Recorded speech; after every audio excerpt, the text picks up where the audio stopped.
Y algunos están vagando ahorita pensando que están tristes. No, están distraídos. Pero ahorita la gracia de Dios los agarra y los acoge y los trae a este lugar. Y somos muchos. Gracias a cada uno de ustedes estar en el lugar. Los extrañé bastante. Me escapé este viernes. Doy gracias a Dios porque la ceremonia que más al inicio me daba mucho miedo y temor y no me gustaba honestamente porque era muy joven y no entendía a veces la profundidad de ello es hacer matrimonios. Y ustedes saben que como pastor uno tiene que oficiar ceremonias de diferente índole. Pero ha venido a ser mi favorita ceremonia. Y es bien lindo poder estar compartir con una pareja joven que pude casar este viernes. Y lo más lindo es de que creo yo porque algunos me lo dejaron saber y también yo lo pude sentir mientras estaba oficiando la ceremonia, que se quedó algo allí en la audiencia, porque era una audiencia mayormente joven, quizás que conoce un poco del Señor, de oídas han escuchado quizás, pero no del todo. Y yo sé que ahí se quedó. Entonces, y a la misma vez le doy gracias a Dios porque siempre es romántico estar allí. Uno siempre se vuelve a reenamorar. Bueno, yo siempre estoy enamorado de mi esposa, ¿verdad? Pero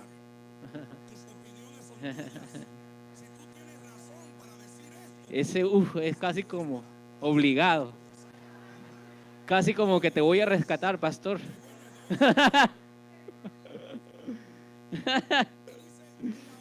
Pero es bien lindo y le pido a Dios que me dé el gran honor y privilegio. Y siempre lo primero que acostumbro a hacer aún antes de la oración cuando hago una boda es darle gracias a la familia, a las parejas por darme ese gran honor, y le pido a Dios que un día pueda casarnos a cada uno de los que están aquí solterones. Ahí no hay ¿verdad?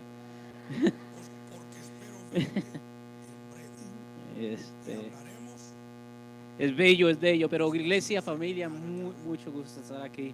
Me siento en casa. Bienvenido una vez más, Héctor. Un placer tenerte aquí, cada uno de ustedes. Amén. Den un fuerte aplauso a nuestro hermano Héctor. Amén. Bueno, entremos de un solo.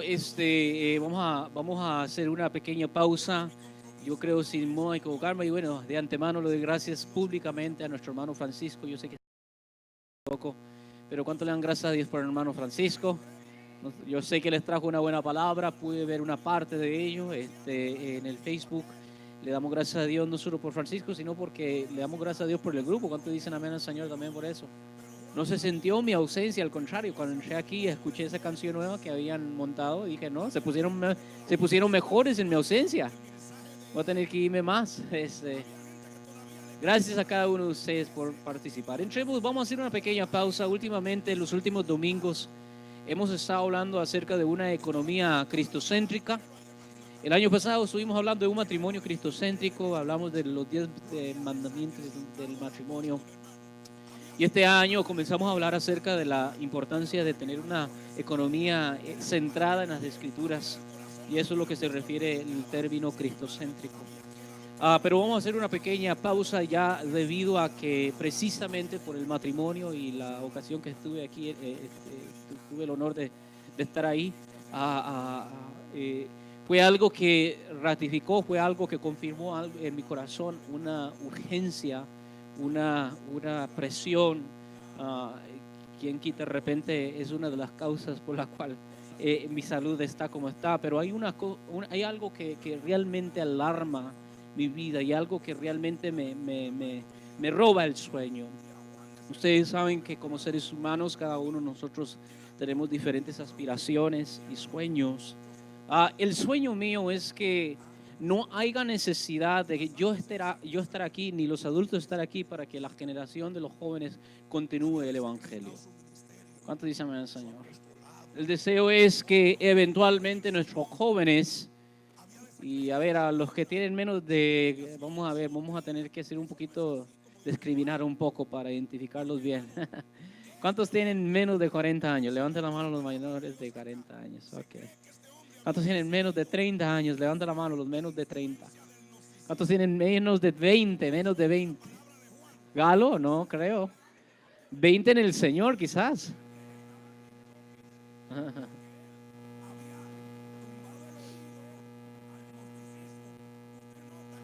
Como padre de familia, esa es mi preocupación mayor.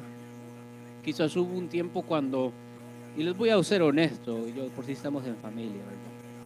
Quizás hubo un tiempo cuando esa mentalidad americana, y bueno, ni siquiera es americana, es una mentalidad humana, ese deseo gentil de querer el progreso económico de la familia, llega a veces a ser el centro de nuestro afán. Sin darnos cuenta, decimos que amamos al Señor y decimos que el reino de los cielos es más importante, pero nuestro constante afán es el progreso económico. Entonces, hay una incoherencia, ¿verdad? Decimos una cosa, pero vivimos otra realidad. Y quizás hubo un tiempo cuando ese era yo, quizás hubo un tiempo cuando ese era mi familia y la manera que pensábamos, sentíamos. Pero llegó un punto en la vida mía cuando, número uno, fue solidificada la fe, número uno, en mí, solidificar el Evangelio de Cristo en mi vida y después de eso en mi esposa y en mi matrimonio. Y donde hemos entendido que nuestra mayor urgencia es poder depositar en nuestros hijos, en mi hija, eventualmente mis dos pequeños, depositar en ellos este tesoro de fe, para que al nosotros ya sea morir, partir, sea lo que pasa, o colegio, ir a la universidad, continuar sus carreras, a no tener ese miedo y ese temor, ¿qué pasará? ¿Verdad que sí? Porque suele suceder que muchas veces la razón por la cual nuestros jóvenes y nuestros adolescentes, los que tenemos hoy aquí en medio, realmente vienen a la iglesia sencillamente porque mamá o papá los trae. Realmente buscan a Dios sencillamente por obligación, pero Cristo todavía no es una realidad en sus vidas privadas. Cristo todavía no es una identidad propia. Se identifican como latinos, quizás. Se identifican como americanos, quizás. Se identifican como educados. Tienen diferentes etiquetas, pero todavía esa etiqueta de ser cristiano todavía no se ha enraizado. Todavía no se sienten del todo como yo soy discípulo del Señor. Mi primera identidad es Jesús. Yo imito a Jesús. Yo tengo que vivir como Jesús. Y son muy pocos los niños, perdón, que no usé el término, son muy pocos los jóvenes de 15, 16, 18 años, inclusive mayores, 20, 25 años, que no han podido llegar a ese punto. Y el deseo nuestro, y yo creo que el afán nuestro como padre, familia, y especialmente el mío como pastor, es poder depositar la fe en sus corazones de tal manera que lo sea. Y que podamos estar en completa paz, que usted pueda estar en completa paz de que si el Señor le llama hoy, el Señor dice esta hora, porque uno no sabe cuál es el día de uno, ¿verdad? Que uno tenga la completa certeza que mis hijos, mis hijas van a continuar el legado de fe. Ellos no están buscando al Señor porque yo los obligo, ellos están buscando al Señor porque ellos aman al Señor. Porque ellos, así como yo, estoy tan desesperados del Señor. Y esa es la urgencia y ese es el afán, especialmente en esta cultura, especialmente en esta nación y en esta iglesia. Y entonces, vamos a ver, porque creo yo, y como le estaba compartiendo a Morena precisamente el viernes antes de partir, que ella nos acompañó al matrimonio, creo yo que como generación de liderazgos, como padres y pastores, porque nosotros trabajamos en colaboración, ¿verdad? Ustedes hacen sus partes como padres y yo hago mi parte como pastor. Es un trabajo en equipo, ¿verdad que sí? Si usted hace su trabajo y yo no hago mi trabajo, no estamos sincronizados y hay algo que está deficiente. Hay algo que su hijo no está recibiendo aquí. Si yo hago mi trabajo y ustedes no hacen trabajo también, ¿verdad? Hay algo que está deficiente. Tenemos que trabajar en equipo. Y yo creo que como generación, como líderes, como padres, pastores, líderes, educadores, maestros, escuela dominical, maestros, lo que sea, diferentes cosas, creo que estamos fallando grandemente allí. Totalmente estamos fallando allí. Y yo quiero que veamos que esto no es algo nuevo. No es algo nuevo, no es algo que solo nos está pasando a nosotros, la generación del millennial, ¿verdad? Los millennials. no es un fenómeno que nos está pasando en el siglo o en el milenio nuevo, sino que es algo que ha ocurrido muchas veces dentro del pueblo de Dios. Yo quiero que ustedes vean esto. ¿Se acuerdan del gran sucesor de Moisés? A ver cuál era su nombre. No sé, ¿verdad? Un hombre que estuvo siempre a la sombra de su líder Moisés y que se capacitó viéndolo y lo imitó y estuvo allí, fue fiel compañero hasta el final. Y Moisés lo preparó, Moisés lo educó, Moisés lo encomendó, Moisés lo ungió delante del pueblo y le dio la ley y le dijo, mira, guarda la ley, etc. Y bueno, y José, saben la historia, Josué, Dios lo bendijo, dándole victoria en la tierra prometida. No conquistó toda la tierra prometida, hubieron algunas ciudades que quedaron sin conquistar, pero la mayoría de la tierra Canaán que se les había prometido bajo el liderazgo de Josué, ellos conquistaron. ¿Ustedes cuántos aquí han leído ese último discurso de Josué, ese bello discurso de Josué? Bueno, y si no, vamos a hacerlo hoy. Josué ya es un hombre viejo, es un hombre anciano, más de 100 años tiene, más de 100 años. Y él sabe que ya está a punto de partir. Y vamos a ver las palabras que Josué les insta, les trae al pueblo. Vaya conmigo, Josué capítulo 24. Agarre su espada, vamos, desempólvela. Vaya conmigo a Josué capítulo 24 y sáltese al versículo 14 del capítulo 24 del libro de Josué. Cuando lo tengan, déjenmelo saber con un amén.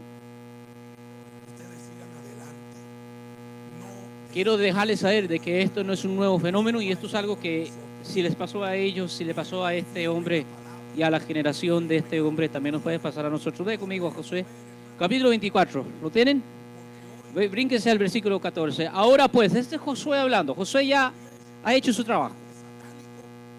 Ya ha conquistado, ya ha peleado, ya ha demostrado su carrera, ya me ha demostrado que él es un líder capaz. Y él está a punto de partir. Dice, ahora pues temed a Jehová y servirle con. Se le sirve a Dios con. Y en. Amén. ¿Cuánto dicen el Señor? Dice, y quitad entre vosotros los dioses a los cuales sirvieron vuestros padres al otro lado del río, y en Egipto, y servid a Jehová. Y nótese, esto no es forzado. Eso usted elige. Dice, y si mal os parece servir a Jehová, escoge eso a quien sirva, está bien. Si a los dioses a quienes sirvieron vuestros padres cuando estuvieron al otro lado del río, o a los dioses de los amorreos en cuya tierra habitáis, pero yo en mi casa, yo ya hice mi elección, yo ya tomé mi decisión. Cuando dicen el Señor, pero yo ¿qué es lo que está diciendo ahí cuando está hablando de mi casa? Yo y mis hijos, ¿sí o no? Él no está hablando de la casa nada más, ¿verdad? Física.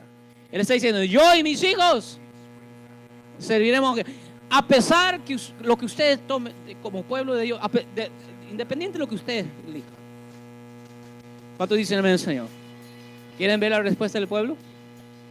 Entonces el pueblo respondió y dijo, nunca tal acontezca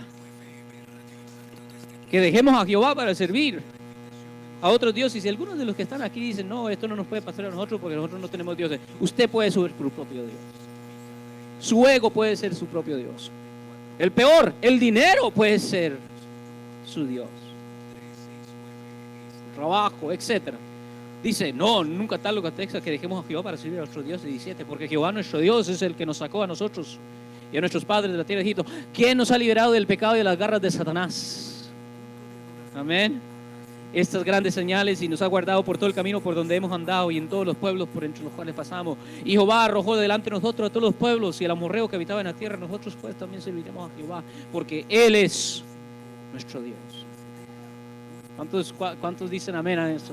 Esa es la respuesta del pueblo. Entonces mire lo que Josué dice, porque Josué parece ser como que él sabe que hay algo que de repente no hay seguridad. Mire lo que hace Josué. En vez de decir, bien, han respondido bien, mire cómo responde. Entonces Josué dijo al pueblo, no podréis servir a Jehová, porque Él es santo y Dios celoso. No sufrirá vuestras rebeliones y vuestros pecados.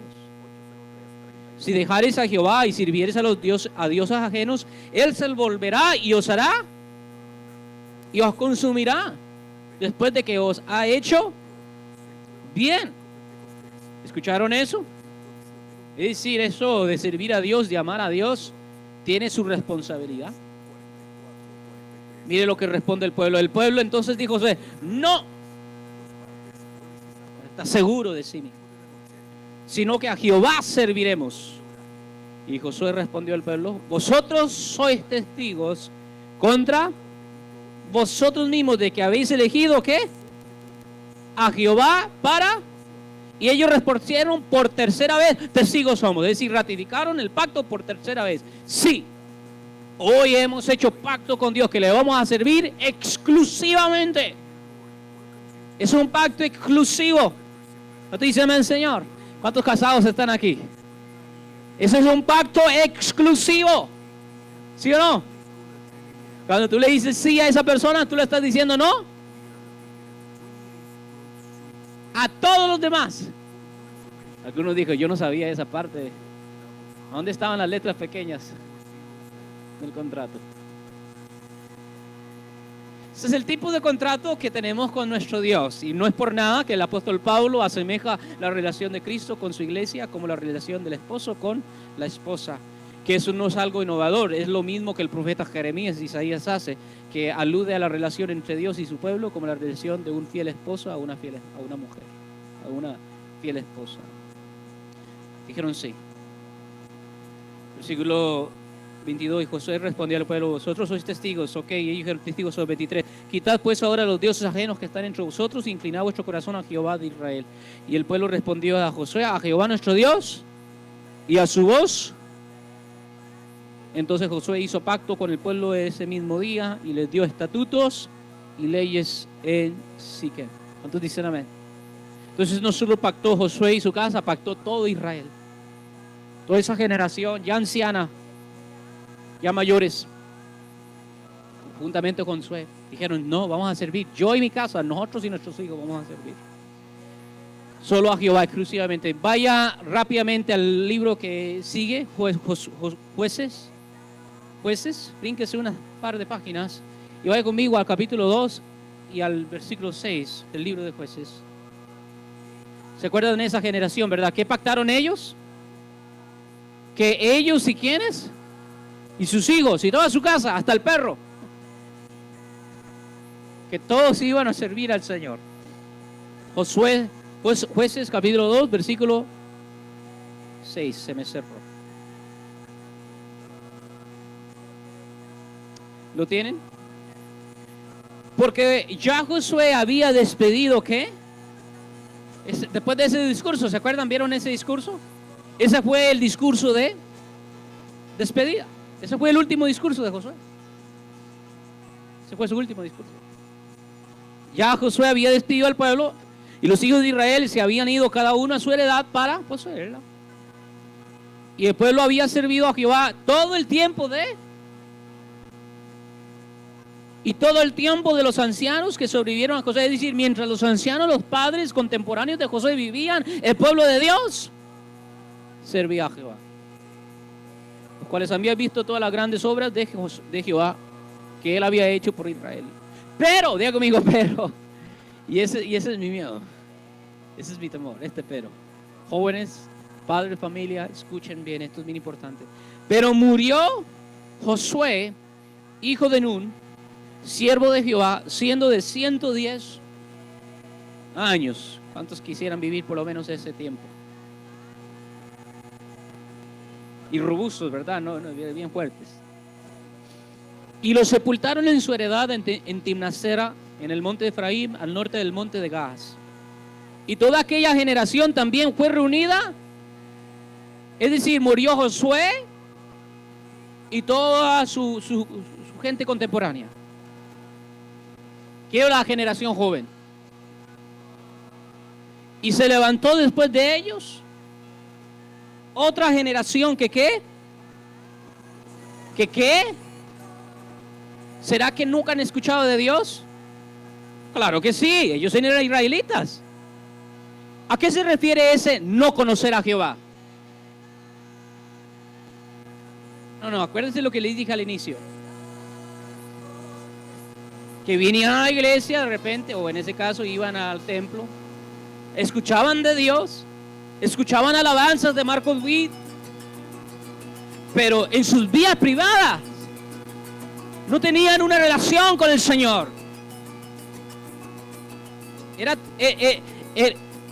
Lo estaban haciendo porque tú los llevabas.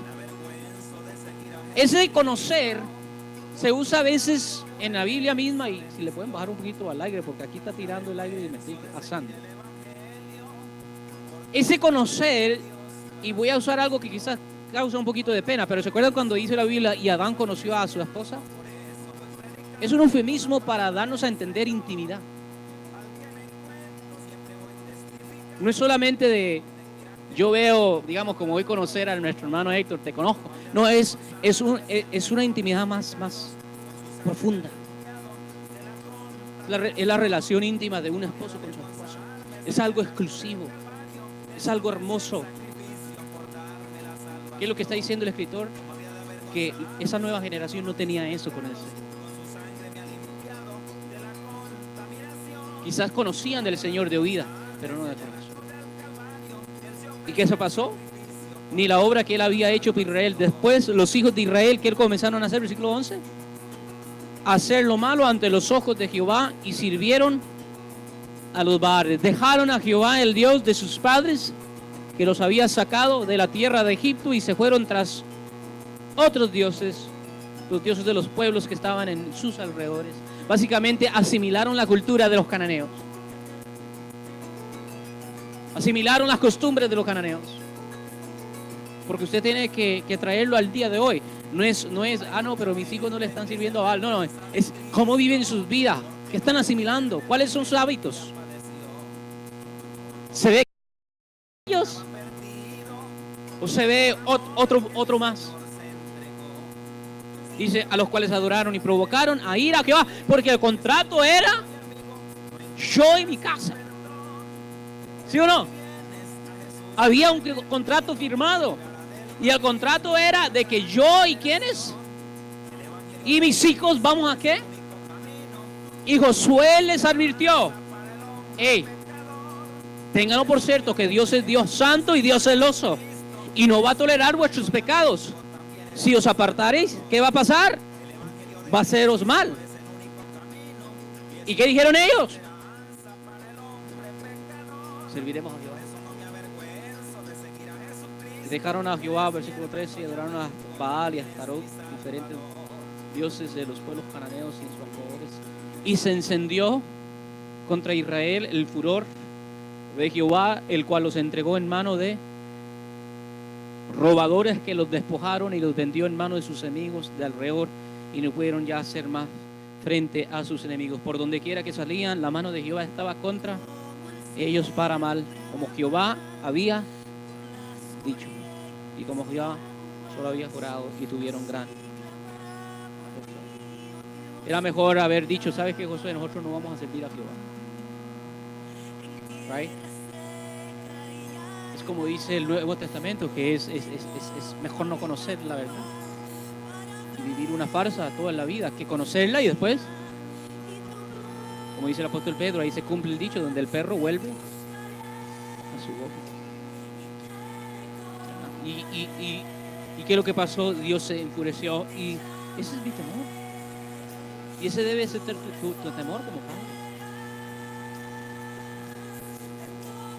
Es importantísimo, y precisamente por eso estoy trayendo el tipo de serie que estoy trayendo, una economía cristocéntrica. Es importantísimo dejar una herencia física y material. La palabra de Dios dice que la herencia material viene de los padres, pero una buena esposa viene de Dios. Es decir, que parte de nuestro deber, ojalá, la razón por la cual nosotros nos estamos esforzando tanto como padres, es para que en vez de deudas dejarle a nuestros hijos, dejarle algo.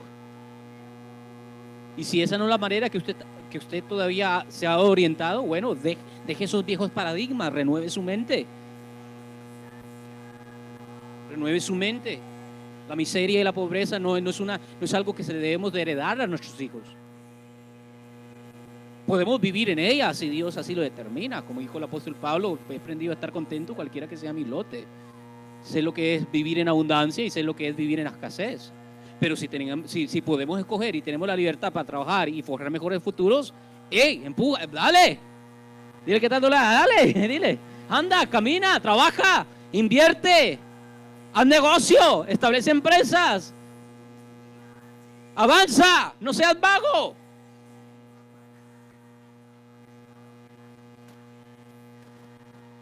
El rey Salomón dice, todo lo que viene a tu mano hacer, hazlo con todas tus fuerzas. Todo. ¿Qué te gusta? Carpintería. Sé el mejor carpintero. Aún Jesús te hubiera preguntado a hacerle las sillas. Y Jesús era carpintero. Todo lo que hagas.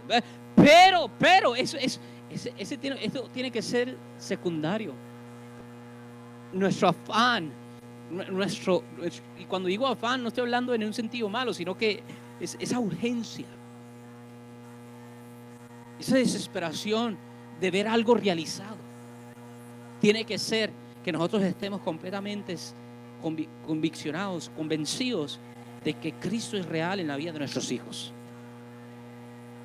de que ellos conocen al Señor, no solo porque vienen a la iglesia, no solo porque tocan en el grupo, no solo porque están allá en los controles, no, porque se nota cómo viven, se nota en cómo hablan, cómo visten, cómo piensan. Se ve a Cristo. No estoy hablando que se ve gente perfecta, nuestros hijos no son perfectos, pero estoy diciendo de que se huele a Jesús ahí. Ese debe ser nuestro afán. Y creo yo que como esa generación que acabamos de ver, que pactó con Josué y pactó con Dios, creo que si seguimos el rumbo, si seguimos los hábitos y seguimos la manera que estamos haciendo las cosas, nos va a pasar lo mismo. ¿Y sabe por qué yo les digo que nos va a pasar lo mismo? Porque ya nos ha pasado. Es decir, no les estoy hablando de cosas que pueden pasar, les estoy hablando de cosas que ya han pasado en esta iglesia. ¿Cuántos jóvenes hemos perdido?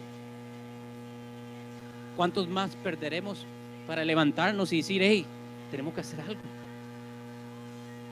Tenemos que hacer algo. Einstein, según tiene un dicho que la definición que le daba a la locura es esperar diferentes resultados haciendo las mismas cosas. Right?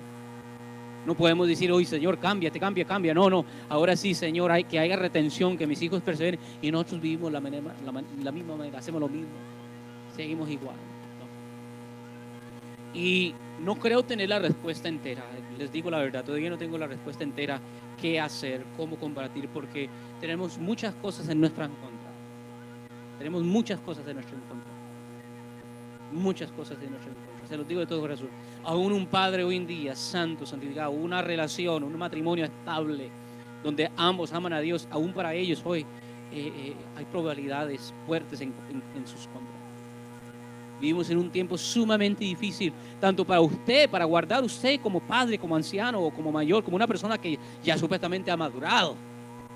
Si para nosotros se nos es difícil, aún más para los jóvenes que están creciendo en el sistema escolar, en este mundo, un mundo completamente distinto al mundo antiguo, un mundo científico, un mundo tecnológico, un mundo avanzado, un mundo modernizado, ¿verdad? Entonces, todavía no tengo la respuesta, realmente no tengo la respuesta, pero sí se me vienen unas 3 cosas que yo quiero compartir con ustedes, porque es que esto está sucediendo hoy y qué es lo que podemos hacer diferente para tratar de evitar esto. Y esto es por más que todo, como digo, para los padres y para el liderazgo de la casa.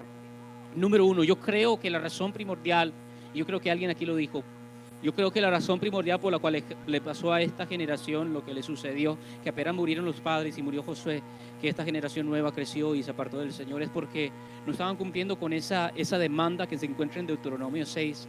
Y no tenemos que ir ahí, pero yo creo que ustedes se acuerdan, donde en Deuteronomio 6 está ese gran Shema Israel, ¿verdad? Oye Israel, Jehová vuestro Dios, Jehová uno es, ¿verdad? Y amarás al Señor con todo tu corazón, y con toda tu alma, con todas tus fuerzas. ¿Se acuerdan eso? Pero después de eso dice, y instruirás a tus hijos, ¿qué? Ay, que mejor leámoslo para que usted mire. Vaya conmigo a Deuteronomio 6, rápidamente. Deuteronomio 6, capítulo 6, versículos 1 al 9. Número uno, yo creo que estamos fallando en este aspecto. Rápidamente, vaya conmigo a Deuteronomio 6. Cuando lo tengan, digan amén. Dice, estos pues son los mandamientos, estatutos y decretos que Jehová vuestro Dios mandó que os enseñase para que lo pongáis por obra en la tierra, la cual pasáis vosotros para tomarla. Para que temas a Jehová tu Dios, guardando todos sus estatutos y sus mandamientos que yo te mando a ti, tu hijo, y el hijo de tu hijo, hasta los nietos. Todos los días de tu vida, para que tus días sean, ¿qué? Prolongados. Oye pues Israel, y cuida ponerlos por obra, para que te vaya bien en la tierra que fluye leche y miel, y os multipliquéis, como te ha dicho Jehová, el Dios de tus padres. Diga conmigo, la obediencia tiene recompensa. ¿Cuántos dicen amén, Señor? Oye Israel, Jehová nuestro Dios, Jehová uno es, y amarás a Jehová tu Dios de todo corazón, de toda tu alma, con todas tus fuerzas. Y mire, aquí está la atención, 6 al 9, es lo importante, aquí está la intención, aquí está la urgencia, aquí está el énfasis, aquí está la manera que tenemos que vivir. Dice, y estas palabras que yo te mando hoy estarán, lo vas a intimar primero tú, las vas a profundizar en tu vida, y después ¿qué? Y 7, y las repetirás a tus hijos, y hablarás de ellas estando tú en el templo, en casa. ¿Y cuando qué? Y cuando andando, dice, andando por el camino, ¿y cuando? En la noche, en la mañana, antes de ir a la escuela, al volver de la escuela.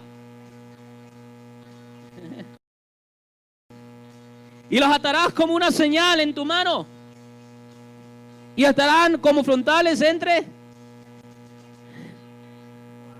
y las escribirás en los postes de tus casas y en tus. Ahí seguro el chamaco cuando venía de la escuela miraba ahí los estatutos.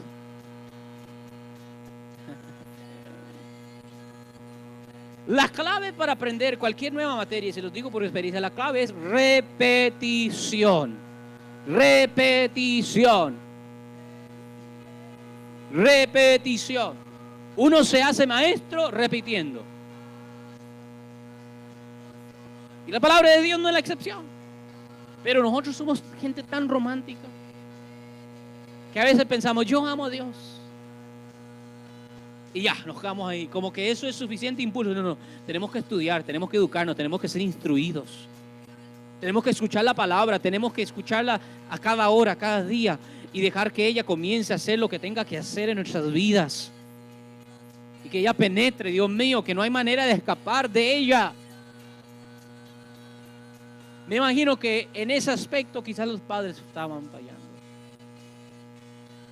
Y porque estaban fallando, quizás lo traían al templo cuando era el Shabbat para los judíos, para nosotros los domingos y los viernes. Pero no había raíz. No había profundidad. Y eso solo viene en una instrucción diaria, continua. El problema es que hoy lo que abunda, y no estoy hablando de usted, estoy hablando en términos generales. Hoy lo que abunda en nuestras casas es la tele, la música secular, las películas nuevas, la farándula, los chismes.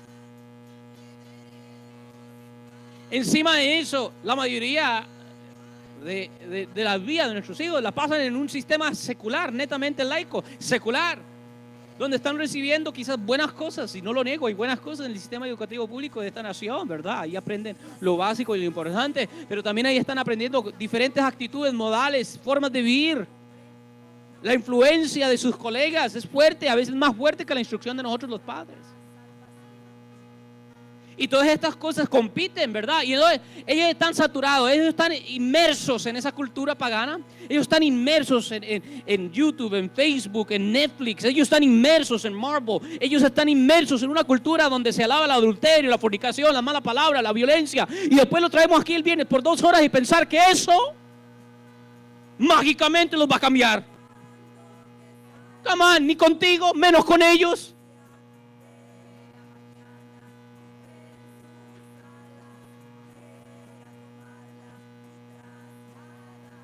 Y después nos atrevemos a quejarnos del pastor.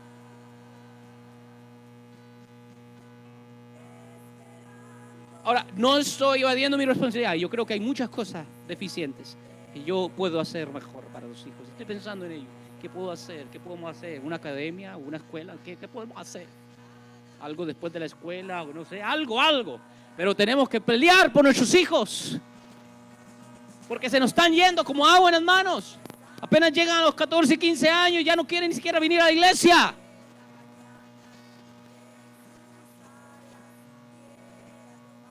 Varios fenómenos están pasando. Lo que pasa es que la mayoría no quiere perseverar en la iglesia, y después otra parte lo que quiere es un evangelio más light, ¿sí? ¿Cómo sería eso en español? Un evangelio así como ligero, así como bendígame, Padre, y ya me voy. Como venga y anímeme, como que el evangelio, como que el cristianismo es una forma de autoayuda, ¿verdad? Es una forma de progreso, un humanismo, ¿verdad? Y de vez en cuando colocamos a Dios ahí de vez en cuando, pero no es compromiso. Y lo que vemos aquí es que amar a Dios conlleva compromiso a sus estatutos. Amar a Dios conlleva obediencia a su ley. Y Jesús no es la excepción, hermano. No pensemos que porque estamos parados encima del Gólgota, que de alguna manera nosotros no tenemos leyes. Jesús dijo, si me amáis, guardad mis mandamientos. Y digo, pero los mandamientos del Señor son fáciles de llevar. Sí, si está saturado del Espíritu. Pero fuera del Espíritu es imposible, porque si ustedes creen que ellos, los judíos, lo tienen difícil, nosotros lo tenemos 10 veces más difícil. A ellos se les dijo, no adulterarás. Y a nosotros se nos dijo, no codiciarás. ¿Qué es más difícil? ¿No adulterar el resto de la vida o no codiciar el resto de la vida? ¿Qué es más difícil mantener? No codiciar. Especialmente la manera que hoy en día la gente se viste. ¿Sí o no?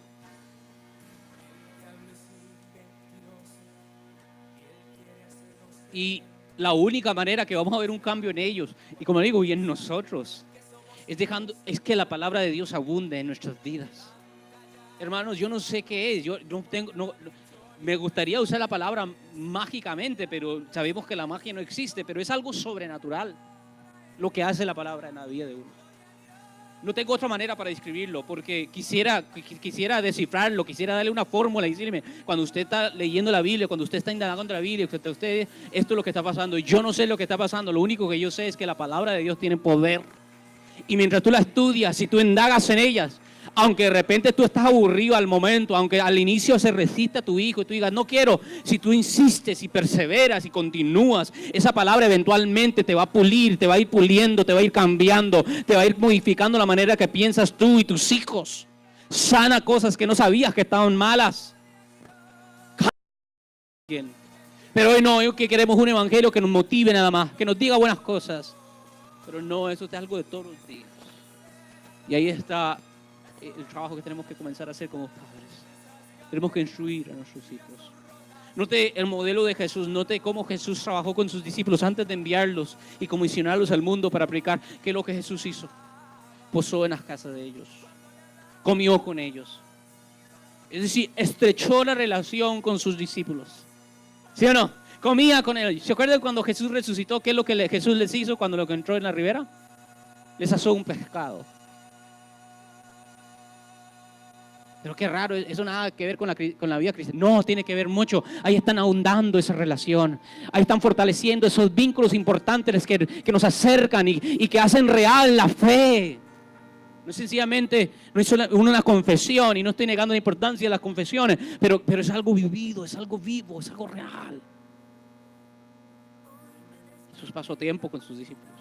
Y ese tiempo no fue un tiempo donde nada más los discípulos decían sí a todo lo que decía el maestro, sino que fue un tiempo donde había una resistencia. Pero es que es en ese diálogo, es en ese debate, es en esa argumentación, es en ese back and forth, ¿verdad? Donde hay crecimiento, donde el hombre cambia. ¿Cómo se los digo? Porque a veces los discípulos mismos, yo no sé qué es lo que está diciendo el maestro. A veces los mismos discípulos dijeron, no, jamás, no, eso no. A veces se resistía, a veces no entendía lo que estaba diciendo, pero estaban ahí. Y al estar en ese trato continuo, ¿qué es lo que estaba pasando con Pedro? Estaba cambiando su carácter. ¿Qué estaba pasando con Tomás? Estaba cambiando su vida. Y eso es lo que necesitamos tener con nuestro Señor todos los días. Tú y tus hijos. ¿Cuántos dicen amén? Instruye, saca tiempo y como le digo, todavía Dios no me da un sistema así, ¿verdad? Como se lo dio a Moisés, mira, esto dáselos. No me da un sistema para decir, mira, Aquí son, mira, haga esto todos los días, 10 minutos para esto, haga aquello. No tengo un sistema. Ojalá tuviera, ¿verdad? Que así fuera fácil, ¿verdad? Solo seguimos el sistema y pum, pum. Pero mientras tanto, saque más tiempo para el Señor en su casa, en su hogar. Y obliga a sus hijos a estar allí. Hay que pagar más el tele. Hay que tener cuidado de lo que ellos están consumiendo. Hay que tener cuidado de lo que ellos están consumiendo, no solo por sus ojos, por sus oídos. Todas esas cosas afectan las actitudes, las aptitudes, las inclinaciones, las conductas. Todas esas cosas de alguna manera, consciente o inconscientemente. Número 1, instruye a su hijo. Número 2, y esto es bien importante. Hemos creado como iglesia hoy, y esto es algo más para nosotros, y en el término general de hoy en día, de este nuevo milenio y esta generación, hemos creado barreras falsas e innecesarias, y no solo innecesarias, sino que también dañinas entre la fe de un cristiano y entre aspectos muy importantes de la vida cotidiana. Vuelvo a repetir eso. Hemos creado, y quizás no lo veamos todavía, pero espero Dios un día que a todos un día recibamos esta revelación. Somos la generación cristiana, y estamos hablando de generación unos 40, 60 años. Somos la generación que hemos erigido, hemos puesto barreras, hemos puesto muros entre la fe cristiana y aspectos de la vida cotidiana. ¿Saben qué es cotidiano, verdad? Del diario vivir, de este mundo, del mundo mundano. Hemos puesto barreras que no solo no son bíblicas, no tienen ninguna, pero además que no son bíblicas, son dañinas, porque crean burbujas ilusorias donde mientras nuestros niños están bajo nuestra sombra, pero el momento que salen, el shock que reciben, de todo lo que reciben, no saben cómo actuar, que o una de dos, o vuelven a la burbuja o se quiebran. Y se los digo por experiencia. Yo traje hoy una ilustración. Antonio, ¿me puedes traer ese librote ahí que está ahí? Para ilustrarles, ojalá, ver este grande libro, ¿verdad? Gracias. Estos son los 4 libros, The 4 Great Books of Charles Darwin.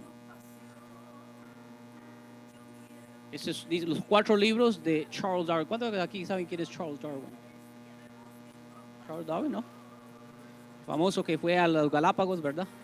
Y estudió y descubrió una teoría, la famosa teoría llamada la evolución, ¿verdad?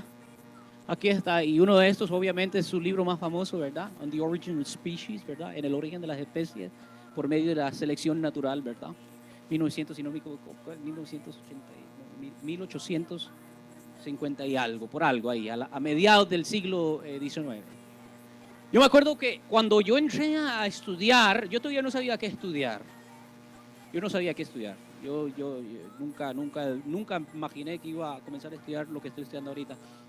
Y Dios de alguna manera me puso en lo que me puso, y me acuerdo que cuando tomé mi primer curso de biología, me llamó tanto esa teoría de evolución, porque soy hijo de pastor, y como hijo de pastor eso no se escucha. La evolución es como mencionar al chamuco. Eso es del diablo. Esos son de ateos. ¿Verdad que sí? Así es, ¿verdad? Uy, no, eso es doctrina de demonios. Y entonces, yo me acuerdo que me llamó tanto la atención que me compré este libro. No era un requisito para el curso de teología, pero me lo compré porque a mí me gusta leer. Y comencé a leer. No les prometo que lo he leído todo, obviamente es más grande que la Biblia esto. Pero he leído buenas porciones de ello. Y me pegó.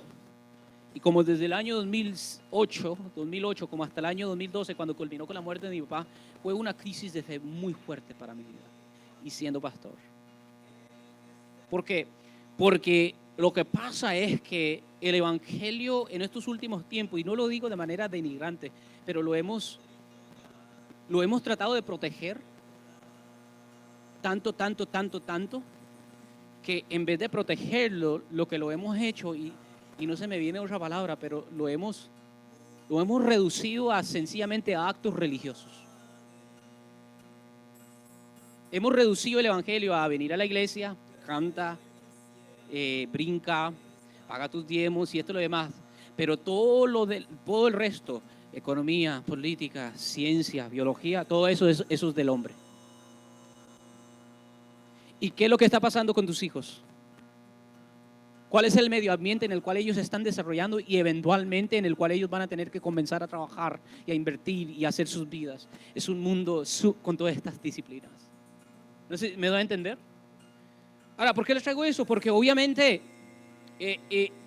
lo que sucedió, lo voy a dejar aquí ahora sí, lo que sucedió con esta teoría de la evolución, y no voy a entrar a sus detalles, pero el legado de esa teoría, juntamente con otras teorías, lo que hizo es que al torno del siglo XX y hasta el día de hoy, casi pareciera ser como que esas cosas de una manera contundente, por lo menos en el mundo de la academia, en el mundo académico, pareciera ser como que selló el cofre a la religión.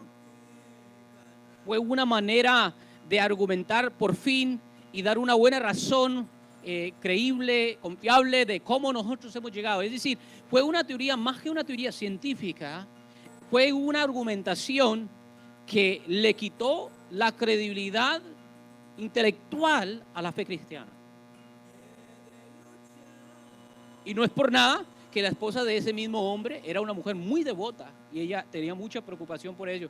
Él tuvo una crisis de fe, creció como cristiano, pero cuando se le murió la hija a muy temprana edad, menos de 5 años, tuvo una gran crisis, se enojó básicamente con Dios. Al final terminó sus años como agnóstico, no sabía qué creer. Eso pareciera ser como una alegoría de lo que se está repitiendo con muchos de nuestros jóvenes, que están en una crisis de fe porque ellos viven en un mundo en el cual usted y yo no vivimos. Ellos están recibiendo esa teoría ya en la high school. Ahora no le van a decir a usted y por respeto, para no alarmarlo, pero ya están recibiendo esas teorías. Son teorías que en apariencia, si digo en apariencia es porque es fácil refutar estas cosas o es fácil reconciliar estas cosas también con la fe. Conozco a cristianos tanto que aceptan la teoría como también la rechazan y son cristianos devotos en sus formas de vivir. Pero ese no es el punto ahorita. Yo no quiero entrar en ese punto de defender o no defender. Lo que estoy diciendo es que no hemos equipado a nuestros hijos con una fe razonable, con una fe que se puede defender, sino que más bien los queremos tontos. Y lo que queremos hacer es tratar de protegerlos lo más que podamos y pensar que de alguna manera nunca van a enfrentar estas cosas. Las están enfrentando y las van a enfrentar, especialmente si los vas a mandar a la universidad. Y tenemos que entonces como iglesia, y como digo, el número 1 fue ustedes como padres. Aquí ya viene lo que nosotros como iglesia, yo, pastor y todas las iglesias hemos estado fallando.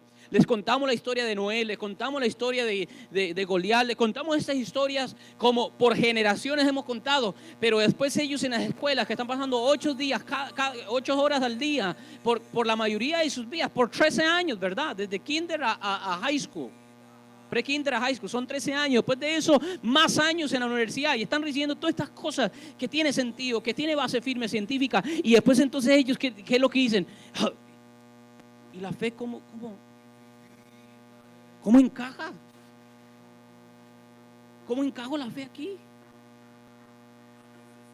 Y muchos de ellos, incluyendo pastores, tuve el placer ese viernes de hablar con uno, incluyendo ministros, están aquí, pero en su corazón tienen dudas. ¿Será que Dios existe?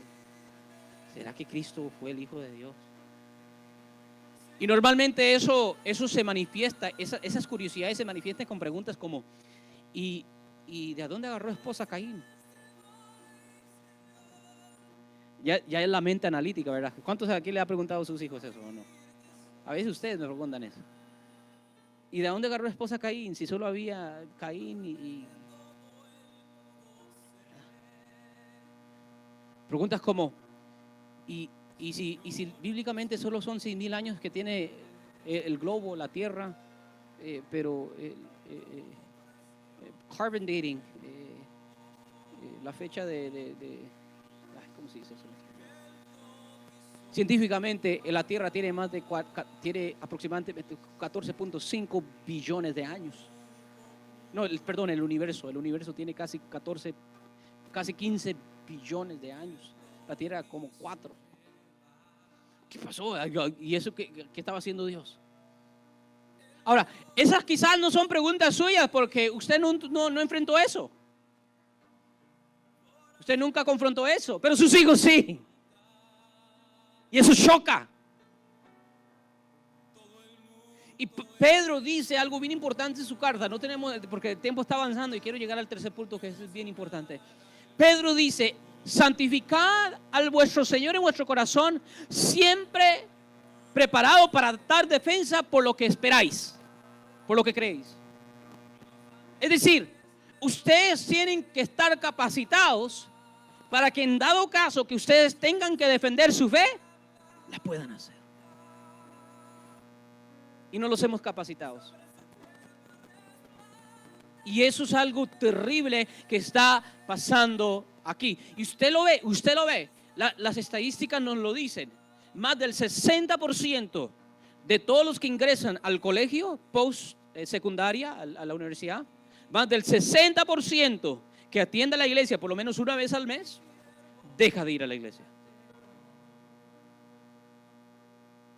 Más de la mitad. Esas son las estadísticas. Es decir, que cuando usted manda a su hijo al colegio es casi como una ruleta rusa. Es casi como usted decir: uy, me lo va a perder.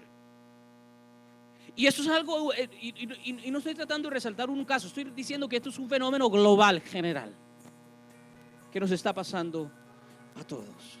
Y esa es sencillamente una de las barreras que hemos creado entre la fe y la ciencia, pero también lo hemos creado entre otras esferas, la fe y la política. Y eso afecta todo también. O también la fe y la cultura. Hemos hecho barrera también ahí con la fe y la cultura. Es decir, yo soy cristiano cuando voy a la iglesia, pero cuando yo estoy aquí, yo puedo continuar con toda la cultura. ¿Me deben entender? Por ejemplo, el sábado a la noche estoy en la discoteca bailando, tomando mis margaritas, y el domingo estoy arrodillado.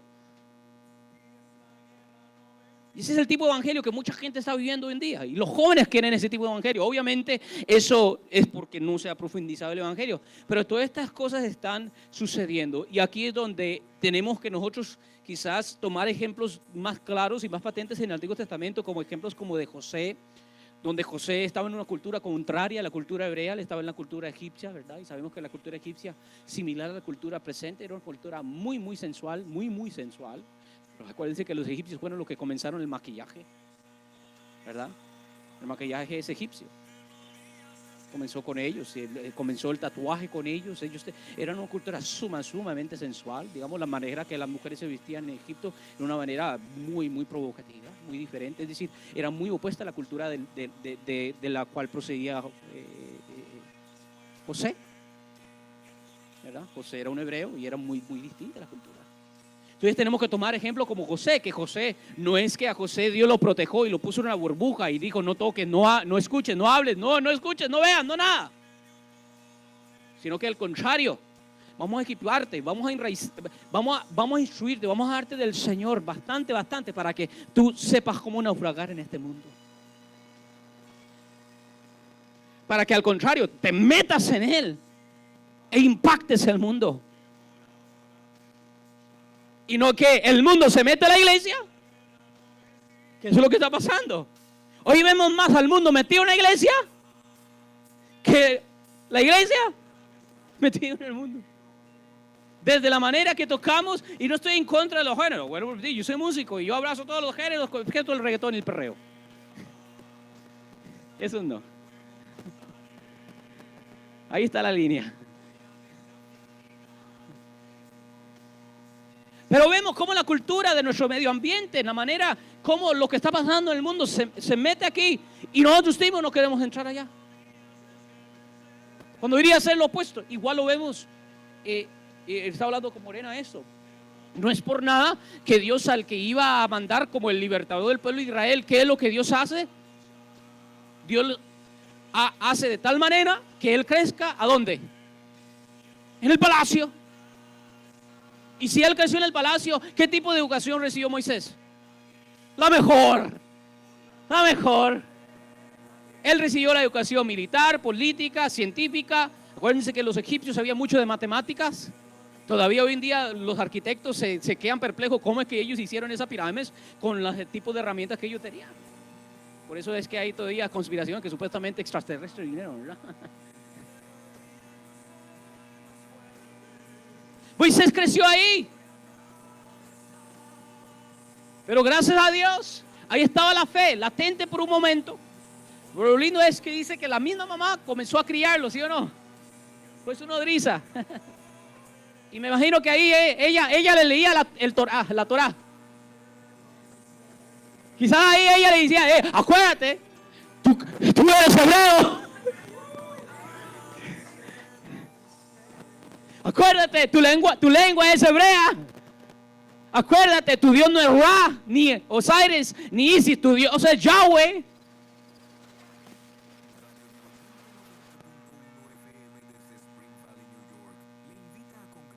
Pero naufragó. La mamá lo tuvo que dejar ir. Deje ir a su hijo.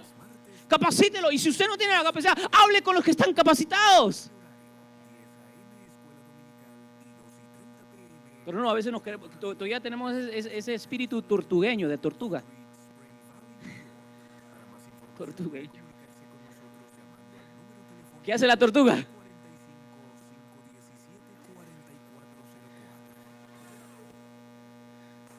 Se mete.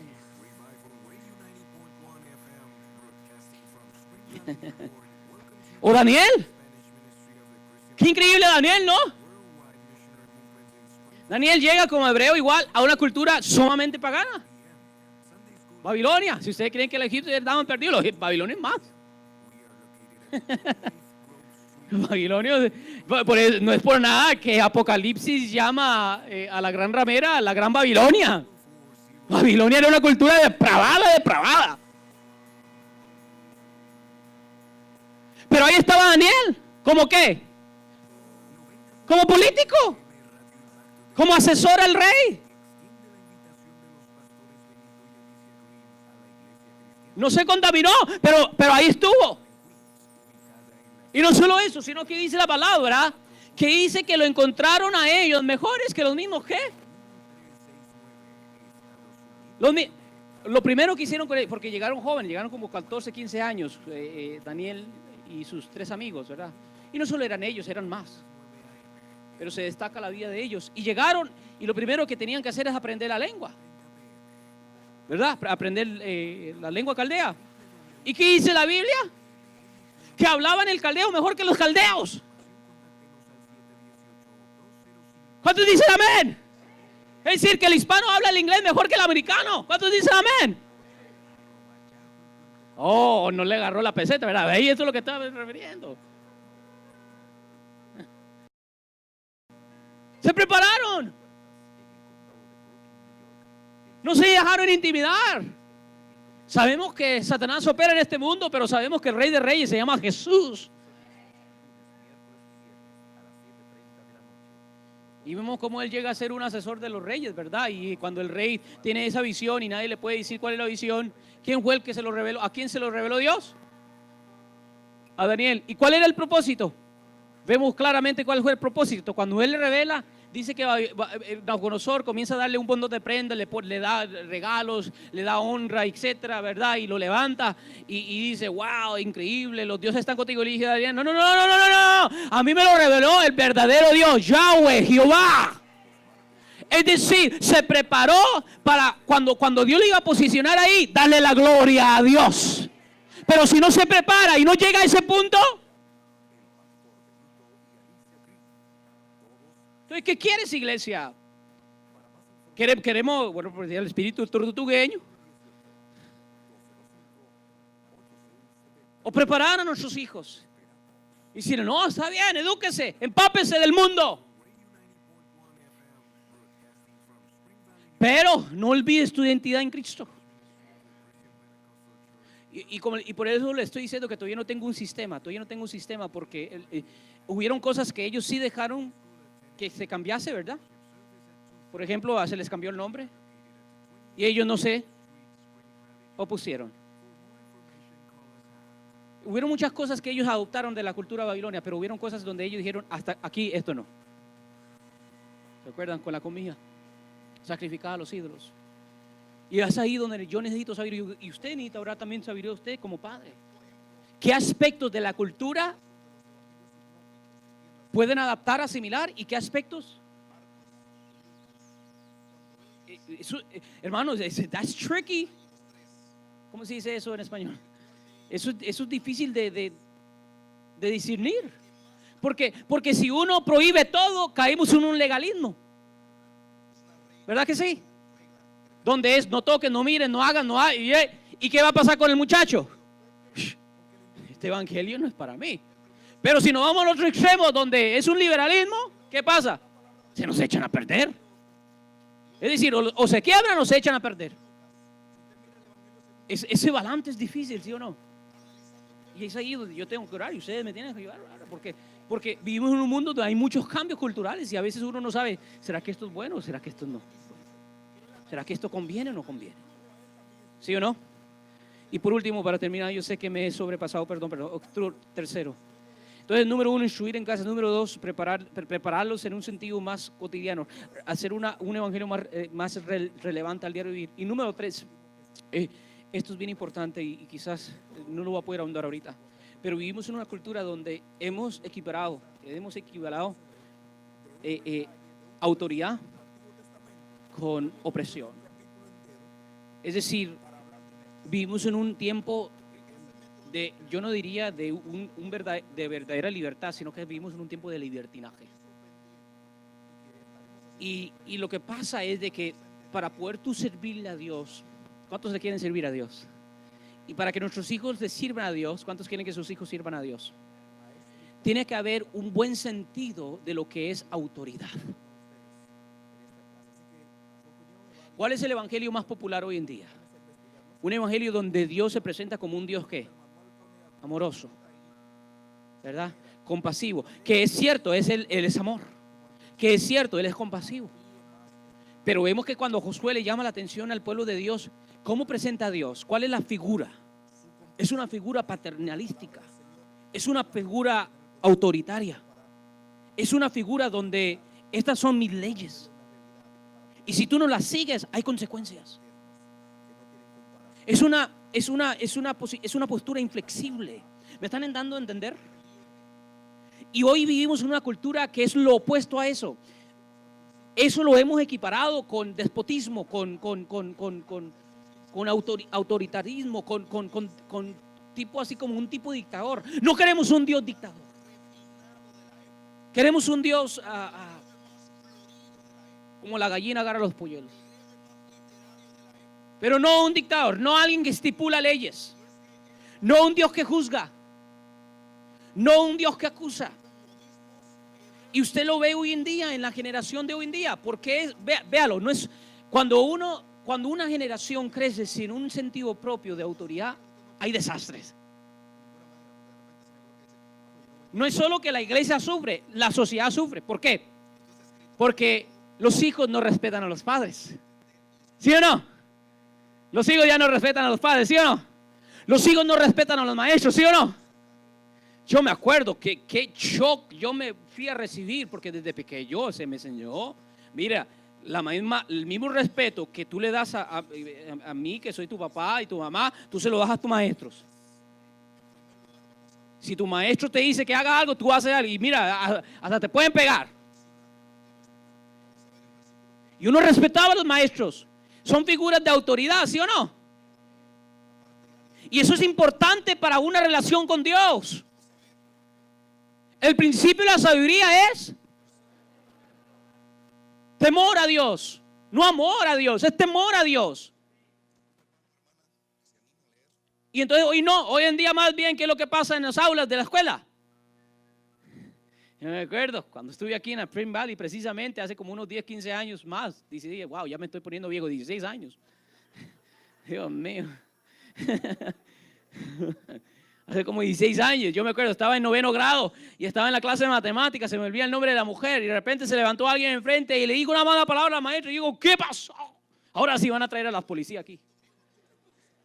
Y no, la maestra pobrecita, ya mayor, ¿qué ira me dio? ¿Qué ira me dio? No hay respeto a la autoridad. A la policía no se le respeta. Se les vilifica. Somos la generación que todo lo que es ley, autoridad, guácala. Yo quiero hacer lo que me da la gana. Lo estamos viendo. Celebramos la ilegalidad y no la autoridad, no la ley. Lo estamos viendo. Y obviamente estamos viendo los desastrosos efectos de eso, como en los tiroteos masivos. ¿Y cuál es el factor común? Pues niños sin padres. Porque al final, la primera figura de autoridad en la vida de un muchacho es un papá. Ahora, y no estoy discriminando con las mujeres. Yo no estoy. Hay madres solteras que han hecho mejor trabajo que parejas casadas. Pero estoy diciendo es que eso se está perdiendo en general. Hemos cambiado libertad en libertinaje. Y por eso queremos adoptarlo también en la iglesia. Y la palabra de Dios es clara y enfática. A la autoridad se le da la honra de vida. ¿Cuál es el primer mandamiento con promesa?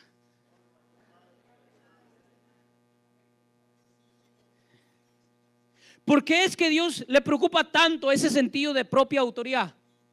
Porque cuando nosotros respetamos autoridad, indirectamente estamos respetando a Él que da toda autoridad.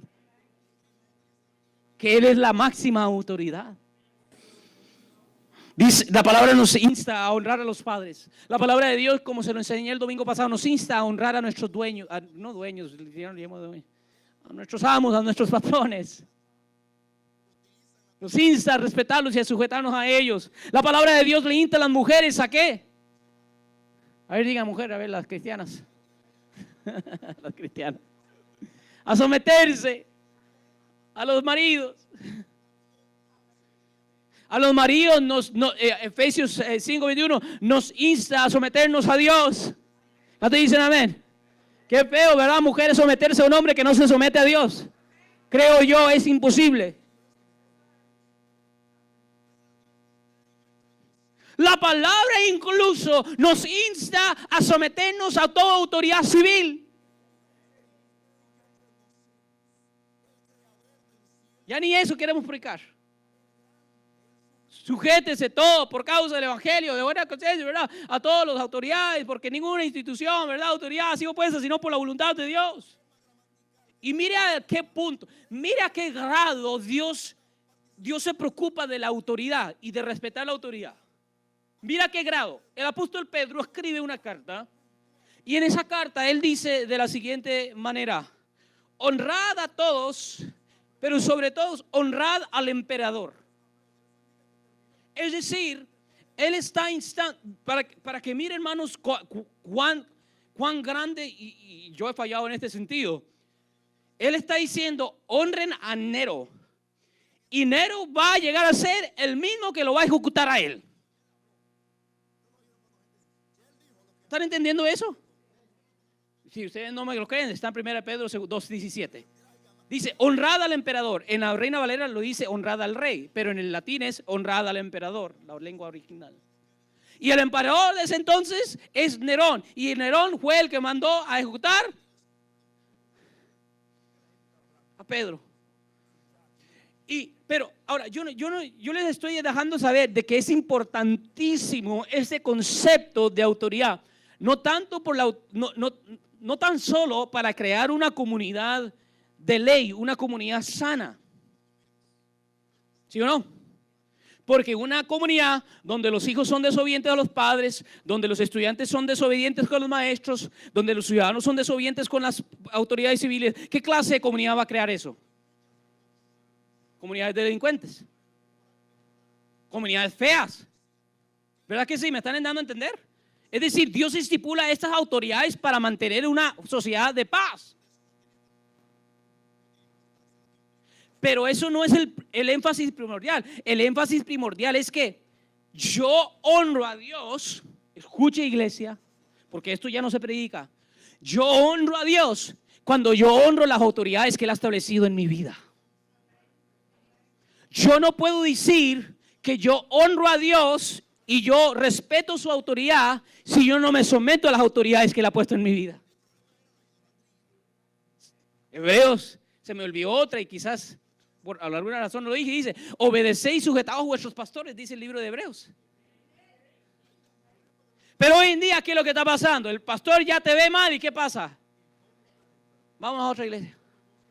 O no, mejor hagamos nuestra propia iglesia. Y hermanos, es triste. Yo ya pasé esa crisis de fe, porque yo hubo un tiempo dije: ¿sabes qué? Yo voy a dejar esto de pastorado, porque era vergonzoso llegar a una ciudad donde solo en un bloque hay cinco iglesias y ninguna se conoce. Eso se ve mal. Eso no da buen testimonio de nosotros. Pero ya pasé eso. Pero hermanos, todo eso se genera de una cultura que no respeta autoridad. Hemos cambiado la libertad en libertinaje. Yo hago lo que me da la regalada gana, como quiera, y porque son mis intereses. Cuando Dios dice: no hay leyes, hay autoridad. Y cuando se quiebra, hay consecuencias. Y eso es algo que tenemos que enseñar a nuestros hijos. Terminamos, pongámonos de pie. ¿Entendieron lo que les dije? Pónganos de pie. Yo sé que es tarde, pongámonos de pie. Dije que iba a predicar poco y prediqué más largo. Efraín, tú puedes poner ahí arriba Efesios 5:21, please. Efraín, Ephesians 5:21. Efesios 5:21. Efesios 5:21, terminamos. 1, 2 y 3 juntos. Someteos unos a otros. No nos podemos someter el uno al otro si primero no hay temor a Dios. ¿Verdad que sí? Y por eso le estoy diciendo que realmente, hijos, de repente tú tuviste un padre horrible, alcohólico, le pegaba a tu mamá. Era el peor de los peores hombres en ese barrio.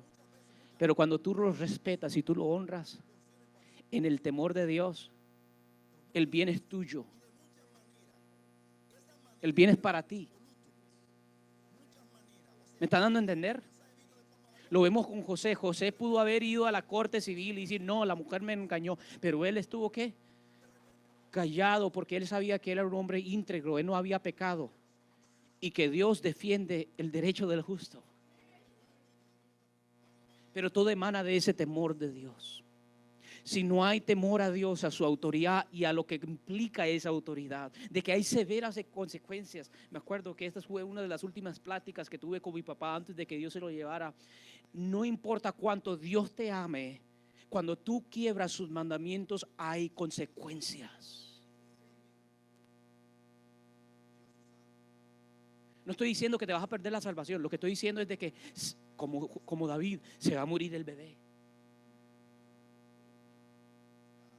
Va a haber violencia en tu casa. Uno de tus hijos va a violar a tu otra hija.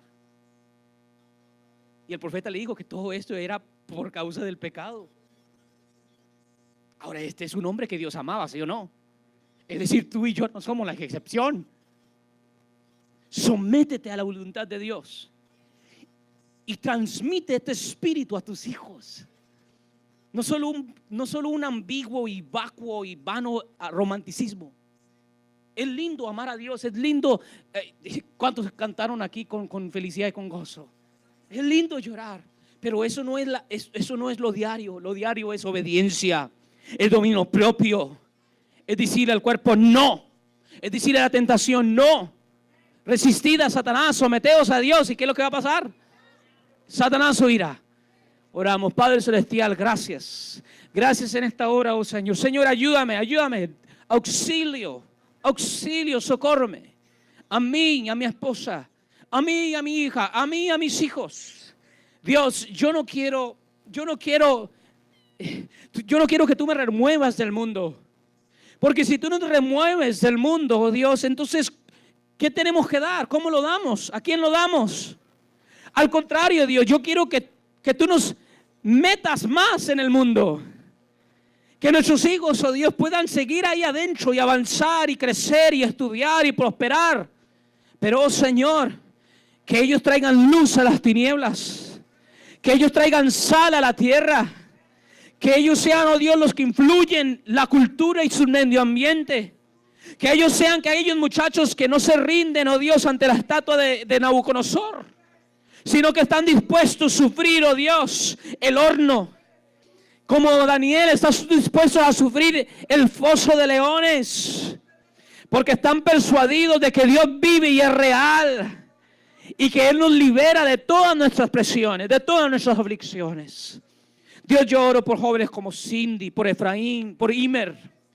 Jóvenes, oh Señor, que están creciendo en este mundo. Como Alex, como Antonio, oh Señor.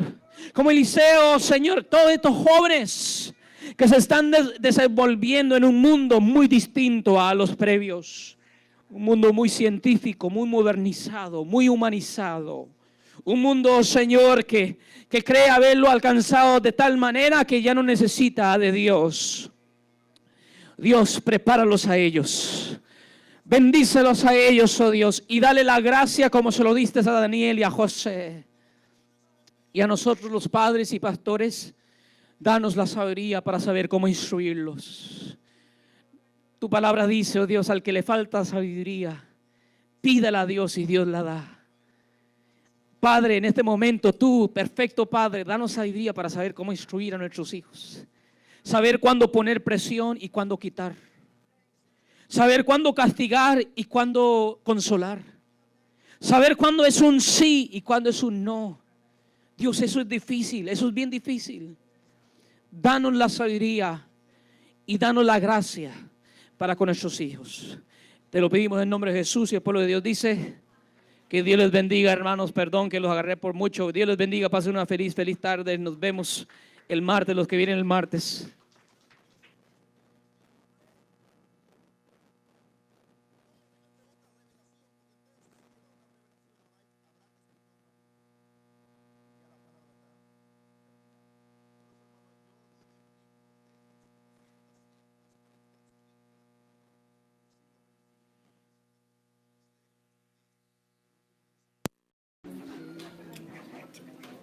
¿Hay alguien ahí? No.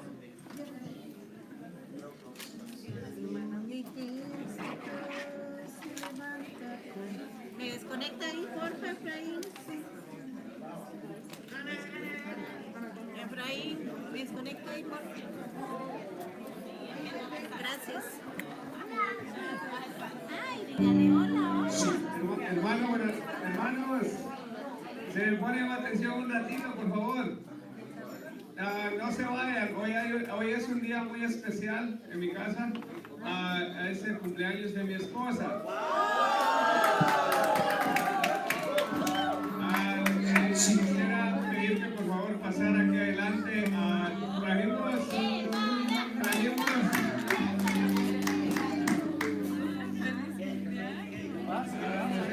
ya se fue.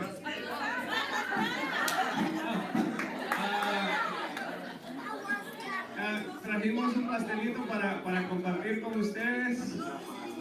Y quisiera que me ayuden a cantar. ¿Amén?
Morena venga y ore por Jesse, y vamos a poner a la hermana Brenda también, venga y poner las manos sobre Jesse, porque la oración es importante. Las damas, bendiciendo a damas. A ver, vengan damas, solo damas. Vengan, pongan su mano sobre esta bella dama de 25 años. 26. Morena, dirige la oración, Morena. Dirige la oración a nuestra hermana Morena. Oramos, hermanos, por nuestra hermana Jessie de todo corazón.